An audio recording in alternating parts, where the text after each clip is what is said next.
मराठी खवय्येमध्ये तुम्हा सर्वांचे मनापासून खूप खूप स्वागत। आज आपण अतिशय सोप्या पद्धतीने घरच्या घरी चविष्ट अशी मासवडी आणि मासवडी बरोबर खाण्यासाठी झणझणीत असा रस्सा बनवणार आहोत। मासवडी हा आपल्या महाराष्ट्रातील काही भागांमध्ये पूर्वीपासून बनवला जाणारा एक पारंपरिक पदार्थ आहे। तुम्ही सुद्धा या पद्धतीने मासवडी नक्की बनवू शकता। त्यासाठी रेसिपी शेवटपर्यंत पहा। चला तर मग लगेचच रेसिपीला सुरुवात करूया। सुरुवातीला आपण मासवडीसाठी लागणारं सारण तयार करून घेऊया। त्यासाठी इथे आपण 1 वाटी सफेद तीळ घेतलेले आहेत। आपण ज्या वाटीने तीळ मोजून घेतलेले आहेत त्याच वाटीने 1 वाटी किसलेले सुके खोबरे घेतलेले आहेत। त्यानंतर 25 ते 30 लसणाच्या पाकळ्या घेतलेल्या आहेत। मासवडीसाठी आपल्याला लसूण हा जास्तच वापरायचा आहे। त्यानंतर 1 इंच आल्याचे तुकडे करून घेतलेले आहेत। 4 मीडियम साईजचे कांदे बारीक कापून घेतलेले आहेत। आता सुरुवातीला आपण तीळ भाजून घेऊयात। गॅसची फ्लेम आपण लो ठेवलेली आहे। 1-2 ते 3 मिनिटे आपल्याला हे तीळ एकसारखे हलवत चांगले भाजून घ्यायचे आहे। तर 1-2 ते 3 मिनिट झालेले आहेत आणि तीळ व्यवस्थित भाजलेले आहेत। त्यांचा रंग सुद्धा बदललेला आहे। आता हे तीळ आपण एका ताटामध्ये काढून घेऊयात। त्यानंतर किसलेले खोबरे भाजून घेऊयात। गॅसची फ्लेम आपण लोच ठेवलेली आहे। आता हे खोबरे आपल्याला हलकासा रंग बदलेपर्यंत भाजून घ्यायचे आहे। खोबरे सुद्धा 1-2 ते 3 मिनिटांमध्ये भाजले जाते। आपल्याला ते भाजताना एकसारखे हलवत राहायचे आहे। तर खोबरे सुद्धा व्यवस्थित भाजलेले आहे। आता हे एका ताटामध्ये काढून घेऊयात। त्यानंतर कांदा परतून घेऊयात। कांदा भाजताना सुद्धा आपल्याला गॅसची फ्लेम लोच ठेवायची आहे। कांदा पटकन भाजला जावा आणि तो तळाला लागू नये म्हणून त्याच्यामध्ये 1 चमचा तेल आणि थोडेसे मीठ टाकून घेऊयात। आता हा कांदा आपण छान लालसर रंग येईपर्यंत एकसारखा हलवत भाजून घेऊयात। तर कांद्याला सुद्धा छान लालसर रंग आलेला आहे। कांदा व्यवस्थित भाजलेला आहे। आता हा आपण ताटामध्ये काढून घेऊयात। त्यानंतर कढईमध्ये 1 चमचा तेल टाकून घेऊयात। आपण आलं आणि लसूण मिक्सरला थोडेसे जाडसर बारीक करून घेतलेले आहे। आता हे आपण 1-2 ते 3 मिनिट याचा थोडासा कच्चेपणा जाईपर्यंत परतून घेऊयात। तर आपला आलं आणि लसूण सुद्धा व्यवस्थित भाजून झालेला आहे। आता हे देखील आपण ताटामध्ये काढून घेऊयात। त्यानंतर इथे आपण 4 ते 5 काळी मिरी, 2 लवंग आणि 1 छोटासा दालचिनीचा तुकडा बारीक करून घेतलेला आहे। आता याच्यामध्ये आपण थोडेसे भाजलेले तीळ टाकून हे मिक्सरला चांगले बारीक करून घेऊयात। वाटलेले वाटण आपण कांदा खोबऱ्याच्या ताटामध्येच काढून घेऊयात। त्यानंतर आपण भाजलेले तीळ सुद्धा मिक्सरला जाडसर बारीक करून घेतलेले आहेत। ते सुद्धा या ताटामध्ये काढून घेऊयात। त्यानंतर याच्यामध्ये 2 चमचे भाजलेल्या शेंगदाण्याचा जाडसर कूट, थोडासा हिंग, पाव चमचा हळद, 1 चमचा लाल तिखट, 1 चमचा काळा मसाला आणि चवीनुसार मीठ टाकून घेऊयात। त्यानंतर सुरुवातीला खोबरं थोडंसं बारीक करून घेऊयात आणि आता हे सर्व आपण व्यवस्थित मिक्स करून घेऊयात। तर इथे आपलं सर्व साहित्य व्यवस्थित मिक्स करून झालेलं आहे। त्यानंतर आता आपण कांदा खोबरे भाजलेल्या कढईमध्येच 1 चमचा तेल टाकून घेऊयात। त्याच्यामध्ये आपण बनवलेलं सारण टाकून घेऊयात। आता हे सारण आपण लो टू मीडियम फ्लेमवरती 1-2 ते 3 मिनिट चांगले परतून घेऊयात।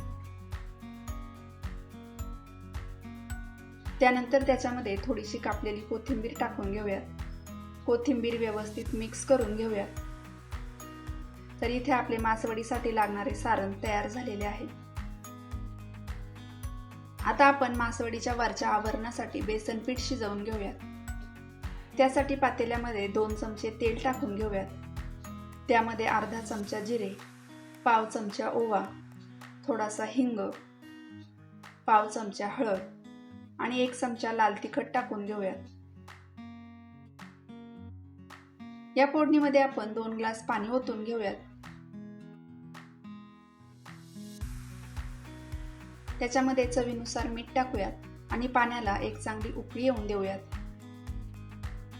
तर इथे पाण्याला चांगली उकळी आलेली आहे।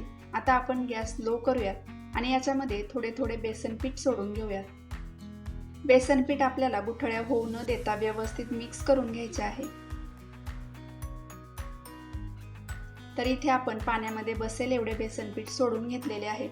साधारण आपण इथे 2 कप बेसन पीठ वापरलेले आहे। आता आपल्याला हे पीठ त्याच्यातील गुठळ्या मोडत एकसारखे हलवत चांगले शिजवून घ्यायचे आहे। तर एक 4 ते 5 मिनिट आपण पीठ व्यवस्थित मिक्स करून घेतलेले आहे. आता आपण गॅसची फ्लेम लो करूयात आणि पातेल्यावरती झाकण ठेवून हे पीठ चांगले शिजवून घेऊयात. मध्ये मध्ये आपल्याला हे पीठ व्यवस्थित हलवून घ्यायचे आहे, म्हणजे ते एकसारखे शिजले जाईल. एक 8 ते 10 मिनिटांनंतर पातेल्यावरचे झाकण काढून घेऊयात.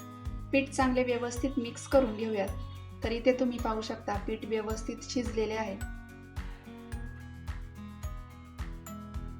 आपण हाताला थोडेसे थंड पाणी लावून चेक करूयात. तर पीठ आपल्या हाताला चिटकत नाहीये, म्हणजेच आपले पीठ इथे व्यवस्थित शिजलेले आहे.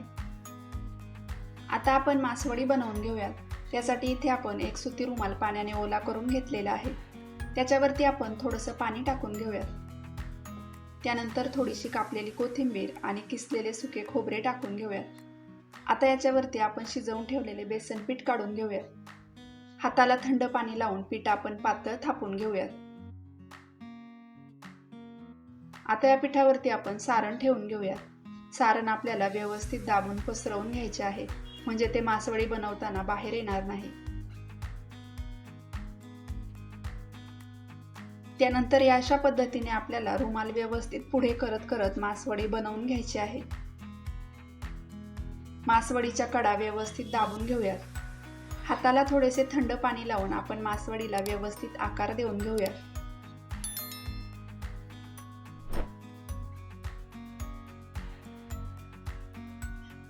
तर इथे तुम्ही पाहू शकता आपली छान अशी मासवडी तयार झालेली आहे.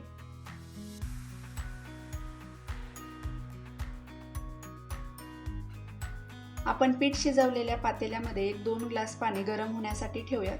हेच पाणी आपण रश्श्यासाठी वापरणार आहोत, त्यामुळे आपल्या रश्श्याला छान चव येते. त्यानंतर इथे आपण वाटण्यासाठी एक कांदा उभा पातळ कापून तो भाजून घेतलेला आहे. त्यानंतर अर्धी वाटी किसलेले सुके खोबरे सुद्धा आपण भाजून घेतलेले आहे. थोडीशी कोथिंबीर घेतलेली आहे. 10-12 लसणाच्या पाकळ्या आणि छोटासा आल्याचा तुकडा आपण कापून घेतलेला आहे. 2 लवंग, 2 काळी मिरी आणि एक छोटासा दालचिनीचा तुकडा आपण बारीक करून घेतलेला आहे. आता हे सर्व आपण एका मिक्सरच्या भांड्यामध्ये काढून घेऊयात आणि याच्यामध्ये थोडंसं पाणी घालून हे चांगले बारीक वाटून घेऊयात. तर इथे आपले वाटण तयार झालेले आहे. आता आपण मासवडीचा रस्सा बनवायला घेऊयात.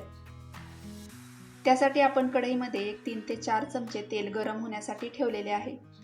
तेल व्यवस्थित गरम झाले की त्याच्यामध्ये अर्धा चमचा मोहरी आणि अर्धा चमचा जिरे टाकून घेऊयात. त्यानंतर 2 तमालपत्र, कढीपत्ता आणि थोडासा हिंग टाकून घेऊयात. आता या फोडणीमध्ये आपण वाटून ठेवलेले वाटण टाकून घेऊयात. हे वाटण आपल्याला लो टू मीडियम फ्लेमवरती चांगले तेल सुटेपर्यंत परतून घ्यायचे आहे. तर इथे आपले वाटण व्यवस्थित परतून झालेले आहे. आता आपण याच्यामध्ये पाव चमचा हळद, 1 चमचा लाल तिखट, 1 चमचा काळा मसाला आणि 2 चमचे कांदा लसूण मसाला टाकून घेऊयात. आता हा सर्व मसाला आपण पुन्हा 2 ते 3 मिनिट चांगला तेल सुटेपर्यंत परतून घेऊयात. तर इथे आपला मसाला व्यवस्थित परतून झालेला आहे. आता आपण त्याच्यामध्ये आपण पातेल्यामध्ये गरम करायला ठेवलेले पाणी टाकून घेऊयात. व्यवस्थित मिक्स करून घेऊयात. रस्सा अजूनही थोडासा घट्ट आहे, त्याच्यामध्ये थोडेसे कोमट पाणी टाकून घेऊयात. त्यानंतर टाकूयात चवीनुसार मीठ. त्यानंतर इथे आपण अर्धी वाटी सारण ठेवलेलं आहे. हे सारण सुद्धा आपण या रस्स्यामध्ये टाकून घेऊयात, त्यामुळे आपल्या रस्स्याला छान चव येते. रस्सा व्यवस्थित मिक्स करून घेऊयात आणि मीडियम फ्लेमवरती 4 ते 5 मिनिट उकळून देऊयात. सर्वात शेवटी रस्स्यामध्ये अर्धा चमचा गरम मसाला आणि कापलेली कोथिंबीर टाकून घेऊयात. व्यवस्थित मिक्स करून घेऊयात. तर इथे आपला मासवडीचा रस्सा देखील तयार झालेला आहे. आता आपण मासवडी कापून घेऊयात. आपण घेतलेल्या साहित्यामध्ये इथे 4 मासवड्या तयार झालेल्या आहेत. 5 ते 6 लोकांसाठी या मासवड्या भरपूर होतात. तर इथे तुम्ही पाहू शकता आपली अगदी छान अशी मासवडी तयार झालेली आहे. तुम्ही सुद्धा या पद्धतीने मासवडी नक्की बनवून पहा. रेसिपी आवडल्यास रेसिपीला लाईक करा, शेअर करा. तुम्ही जर आपल्या चॅनलवर नवीन असाल तर कृपया आपल्या चॅनलला सबस्क्राईब करा. आपल्या नवीन रेसिपीच्या नोटिफिकेशनसाठी शेजारील बेल आयकॉनवर क्लिक करून ऑलवर क्लिक करा. पुन्हा भेटूयात अशाच एका छानशा नवीन रेसिपीसह. तोपर्यंत धन्यवाद.